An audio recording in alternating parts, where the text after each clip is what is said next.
Hello students, welcome to Bhadra IAS Academy.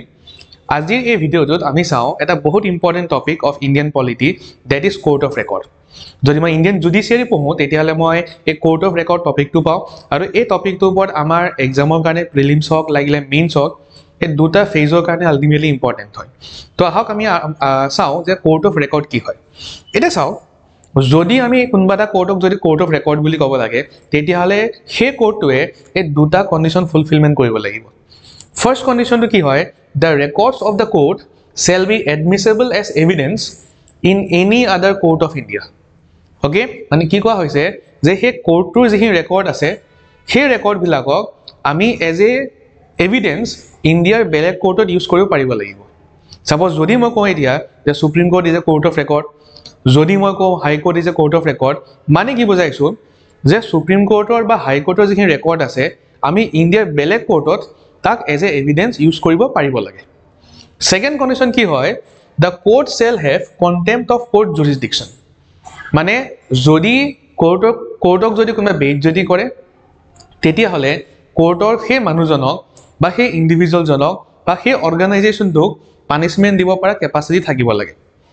বস্তুটো বুজি পাইছা?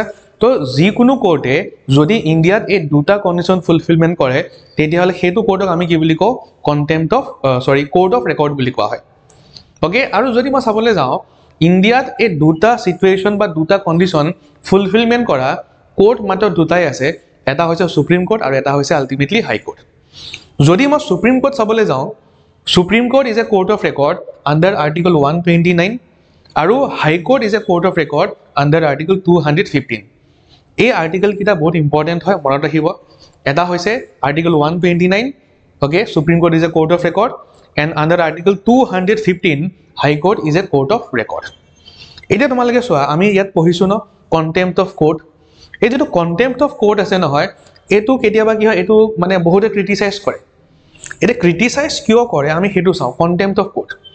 তো যদি মই কণ্টেম্প্ট অফ কোৰ্ট চাবলৈ যাওঁ, ছেইম আৰ্টিকেলৰ আণ্ডাৰতে কণ্টেম্প্ট অফ কোৰ্টৰ বিষয়ে কোৱা আছে, বাট যদিও কণ্টেম্প্ট অফ কোৰ্টৰ বিষয়ে কোৱা আছে তাত ভালদৰে ডিফাইন কৰা নাইকিয়া what is actually contempt of court.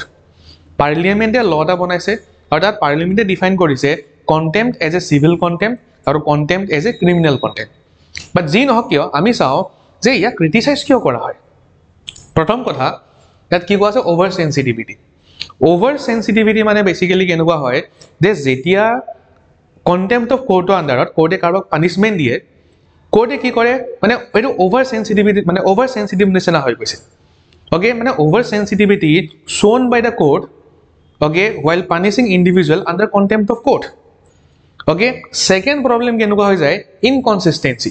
মানে inconsistency in the application of contempt of court jurisdiction.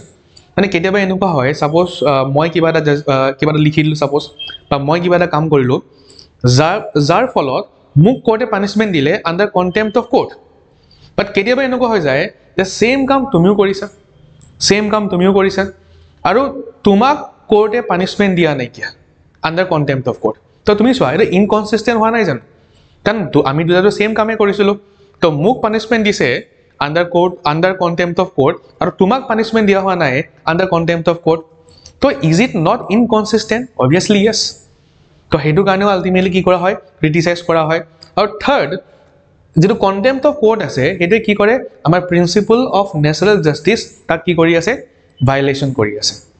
Okay, তো যদি আমি প্ৰিন্সিপল অফ নেচাৰেল জাষ্টিছ চাবলৈ যাওঁ তাত তিনিটা প্ৰিন্সিপল আছে। তাৰ প্ৰথম দুটা প্ৰিন্সিপলে কি কয় যে no' man shall be punished unheard, no' man can be the জাজ of his own case. But ইয়াতটোতো একজেক্টলি সেইটোৱে হৈ আছে। আণ্ডাৰ কণ্টেম্প্ট অফ কোৰ্ট যেতিয়া মোক পানিছমেণ্ট দিয়া হৈছে, মোক ডিফেণ্ড কৰিবৰ কাৰণে বা মোৰ পইণ্ট অফ ভিউ প্ৰেজেণ্ট কৰিবৰ কাৰণে মোক চান্সটো দিয়া হোৱা নাইকিয়া। তো this is violating principle of natural justice. আৰু লগতে যেতিয়া কণ্টেম্প্ট অফ কোৰ্টৰ আণ্ডাৰত যেতিয়া মোক পানিছমেণ্ট দিয়া হৈছে তেতিয়াহ'লে কি হৈছে যে মানে তোমাৰ প্ৰব্লেম এইটো হৈ গৈছে যে যিজন জাজৰ এগেইনষ্টত মই চাগে লিখিছিলোঁ বা মই কিবা এটা কাম কৰিছিলোঁ সেইজন জাজে জাজমেণ্টটো দি আছে। মানে যিটো ছেকেণ্ড প্ৰিন্সিপল আছিলে ন' মেন কেন বি দ্য জাজ অফ হিজ অ'ন কেছ, সেই প্ৰিন্সিপলটো ভাইলেশ্যন হৈ আছে। তো বেচিকেলি যদি আমি চাবলৈ যাওঁ কণ্টেম্প্ট অফ কোৰ্টৰ পৰা দেখা পোৱা গৈছে যে principle of natural justice violation হৈ আছে। অ'কে, তো সেইটো কাৰণে কি হয়, কণ্টেম্প্ট অফ কোৰ্টক আল্টিমেটলি ক্ৰিটিচাইজ কৰা হয়। তো এই সৰু ভিডিঅ'টোৰ পৰা চাগে আপোনালোকে বুজি পাইছে যে কোৰ্ট অফ ৰেকৰ্ড কি হয় আৰু কণ্টেম্প্ট অফ কোৰ্ট কি হয় ওকে আৰু এনেকুৱা অধিক ভিডিঅ'ৰ বাবে আপোনালোকে আমাৰ ইউটিউব চেনেল চাই থাকিব ওকে থেংক ইউ এটা নতুন ভিডিঅ' লগ পাম ওকে ধন্যবাদ